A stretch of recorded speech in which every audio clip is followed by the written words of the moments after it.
ప్రేమించి తన కుమారుణ్ణి ఈ భూమిపైకి పంపించాడు. అయితే మనం జ్ఞాపకం చేసుకుంటే ఇక్కడ ఎంతో మందికి లేని ధన్యత మరియమ్మకి ఇచ్చాడు.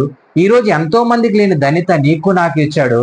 ఈరోజు ఎంతో మందికి లేని ధన్యత అందరికి ఇవ్వాలని దేవుడు ఏం చేశాడంటే తన కుమారుని లోకానికి పంపించాడు. మనం ఒకసారి జ్ఞాపకం చేసుకుంటే యోహాను సువార్తలో అసలు మనము దేవుడు అంతకుముందు ఎక్కడున్నాడు? సరే, కన్యక గర్భమందు ఆయన ఈ భూమిపైకి వచ్చాడు.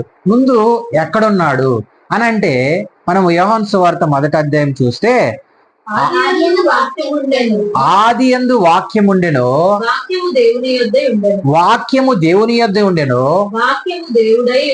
వాక్యమే దేవుడై ఉండెను. హల్లెలూయా. చూడండి, ఆది యందు ఏమైందంట? వాక్యం ఉంది. వాక్యము ఎక్కడుందంట? దేవుని యొద్ద ఉంది. వాక్యమే ఏమై ఉంది? దేవుడై ఉన్నాడు అని